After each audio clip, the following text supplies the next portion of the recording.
Aujourd'hui, nous commençons chez Forrester. Deacon fulmine contre la trahison de Carter envers sa fille. Daphné hurle que c'est un bureau, pas un bar.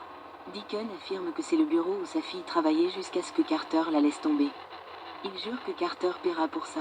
Daphné affirme que ce que Carter a fait était moral et juste. Deacon dit à Fifi de se mêler de ses affaires. Carter fulmine. Laisse-la tranquille. Daphné informe Deacon qu'il ne défend pas une victime. Ce que sa fille a fait était mal. Deacon réplique avec sarcasme que Hope avait raison à leur sujet. Ils forment un sacré duo. Carter interpelle Deacon. Parle-moi. Deacon rétorque. Ou quoi? Daphné s'interpose et dit à Deacon de partir avant qu'elle n'appelle la sécurité. Deacon pense qu'ils n'ont pas besoin d'embêter Charlie. Carter lui répond qu'il a dit ce qu'il avait à dire et qu'il devrait partir. Deacon dit que s'il aimait vraiment Hope, elle travaillerait encore là. Après que Deacon ait clairement fait comprendre à Carter qu'il lui était interdit d'aller au Giardino et de fréquenter Hope, il s'en va d'un pas lourd. Daphné pense l'appeler à la tête de Carter et le pousse à tourner la page, car son avenir est devant lui. Dans l'appartement de Deacon, Sheila remarque que les gens ne sont généralement pas ravis d'être de sa famille. Luna rappelle que Bill l'a libérée, mais qu'elle n'avait nulle part où aller. C'est sa grand-mère qui l'a aidée. Sheila promet de ne jamais être seule. Je ne te tournerai jamais le dos. Luna rayonne. Elle ne s'est pas sentie aussi bien dans son avenir depuis longtemps. Sheila se demande si cela est lié à son attirance pour Will Spencer. Luna a hâte de le revoir. Mais elle est ailleurs pour le moment. Elle pense à son père. Sheila sait que Finn aime ses enfants. Et le fait est que Luna est sa fille. Elle est heureuse de savoir qui elle est. Elle ne pourrait pas être plus reconnaissante. Sheila est reconnaissante pour elle, et Finn devrait l'être aussi. Les enfants sont le plus beau cadeau, et Luna mérite une relation avec son père. On parle de Steffi, un obstacle dans une relation. Sheila laisse entendre de manière inquiétante qu'elle ne laissera plus Steffi intervenir puisqu'elle fait obstacle à son propre lien avec Finn ainsi qu'à celui de Luna. Ailleurs à l'hôpital, Bill rend visite à un associé et passe au bureau de Finn à la demande du médecin. Finn s'en prend violemment à Bill pour avoir fait sortir Luna de prison. Mais Bill n'est pas d'humeur à se faire sermonner après sa confrontation avec Liam. Finn demande « Toi et Liam vous êtes disputés à propos de Luna ?» Il apprend qu'il était contrarié que Bill l'ait laissé sortir de prison et il est accusé de mettre sa propre famille en danger. Finn demande « Tu ne penses pas que Luna est dangereuse ?» Bill pense que Liam devrait garder ses opinions pour lui.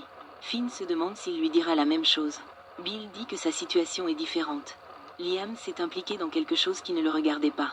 En plus, il a quitté Spencer. S'il veut se mettre en colère, il peut se défouler. À l'hôpital, Steffi ne veut pas que Liam se surmène. Mais s'il se souvient de quoi que ce soit, ça pourrait l'aider. Il s'émerveille du nombre d'appareils auxquels il est branché.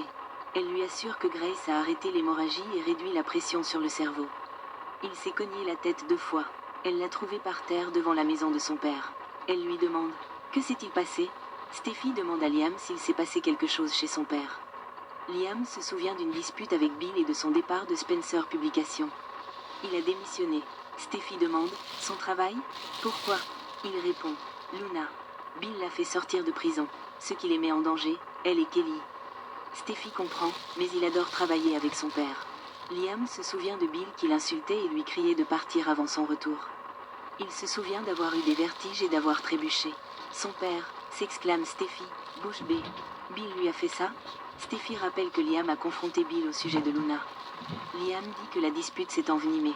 Il essayait de protéger la famille. Steffi s'étonne. Il fait sortir de prison un tueur condamné, et maintenant il s'en prend à toi? Que se passe-t-il? Elle n'arrive pas à croire que Bill ait pu faire une chose pareille. Steffi s'exclame que Bill a complètement pété les plombs et s'en prend violemment à son fils. Il a une lésion cérébrale potentiellement mortelle.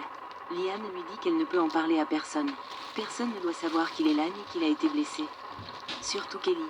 Steffi ne comprend pas pourquoi. Les gens se soucient de lui. Elle comprend qu'il ne veuille pas effrayer les enfants. Mais Finn est son mari et elle doit le lui dire. Il est médecin là-bas et il le découvrira. Elle appelle Finn et lui dit qu'elle va bien. Mais qu'elle est à l'hôpital. Elle dit que c'est Liam et lui demande de venir aux soins intensifs. Elle coupe la communication et dit à Liam qu'ils vont raconter à Finn tout ce dont il se souvient. Ils sont là pour lui. Ils sont de la famille. Elle pleure en disant à quel point c'était terrifiant de le voir par terre, ensanglanté.